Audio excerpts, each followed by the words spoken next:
Sebelumnya, Assalamualaikum warahmatullahi wabarakatuh. Perkenalkan, nama saya Vito Radianto dengan NIM 444324010. Kali ini saya akan menjelaskan ekosistem hutan mangrove beserta manfaat ekologis dan reboisasi mangrove. Baik, materi yang akan saya jelaskan atau presentasikan ada 6 poin. Yang pertama, pengertian hutan mangrove. Yang kedua, ada fungsi hutan mangrove. Yang ketiga, ada fungsi ekologis. Yang keempat, penyebab kerusakan. Yang kelima, proses dan teknik reboisasi. Yang keenam, tantangan dan reboisasi. Dalam reboisasi. Baik, untuk materi pertama, pengertian hutan mangrove. Hutan mangrove merupakan ekosistem tersendiri yang terdiri dari banyak spesies pohon dan tumbuhan yang tumbuh subur di lingkungan pesisir tropis dan subtropis, khususnya yang terkena dampak pasang surut air laut. Mangrove memiliki akar yang khas dan kuat, sehingga memungkinkan mereka tumbuh di daerah berlumpur dengan salinitas tinggi dan oksigen rendah. Selanjutnya ada fungsi hutan mangrove. Hutan mangrove mempunyai berbagai peran penting bagi ekosistem dan penduduk lokal. Secara ekologis, mangrove berfungsi sebagai penjaga alami pantai terhadap abrasi, erosi, pengaruh gelombang pasang, dan badai, sehingga mengurangi bahaya kerusakan pantai.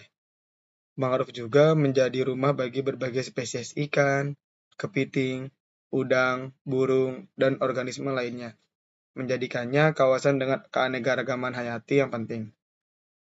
Selanjutnya ada fungsi ekologis, yaitu mempunyai peran biologis yang penting dalam menjaga keseimbangan lingkungan di sepanjang garis pantai.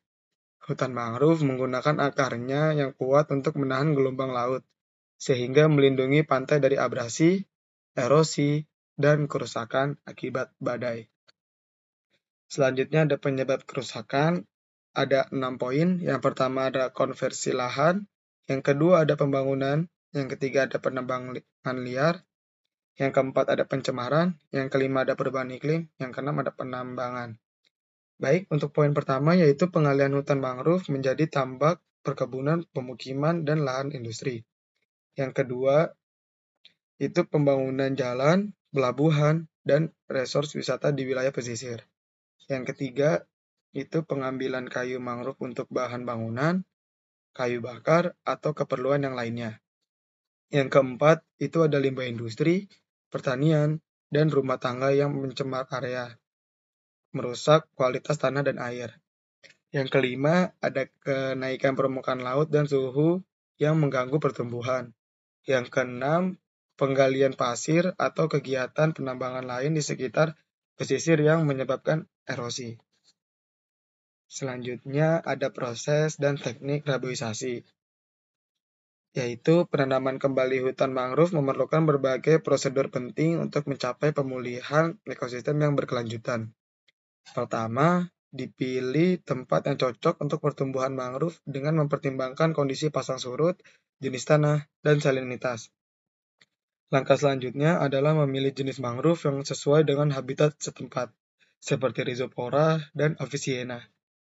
Bibit mangrove yang sehat kemudian ditempatkan pada saat air surut dengan jarak tertentu untuk mencegah persaingan antar tanaman. Selanjutnya ada tantangan dalam reboisasi. Restorasi hutan mangrove menghadapi banyak permasalahan yang dapat membahayakan keberhasilannya.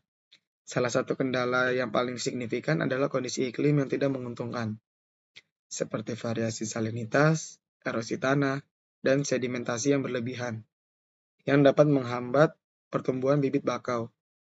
Selain itu, terbatasnya pendanaan dan sumber daya seringkali menjadi masalah, khususnya dalam pemeliharaan dan pemantauan jangka panjang. Selanjutnya ada kesimpulan. Reboisasi hutan mangrove merupakan langkah penting menuju pemulihan ekosistem pesisir yang rusak dan berbagai peran ekologisnya, seperti perlindungan pantai, penyimpanan karbon, dan habitat bagi keanekaragaman hayati.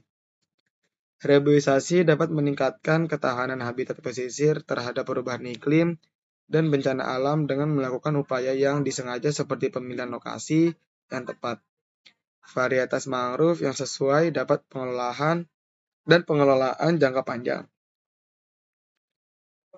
Oke, baik. Mungkin itu saja yang bisa saya sampaikan. Kurang lebihnya mohon maaf.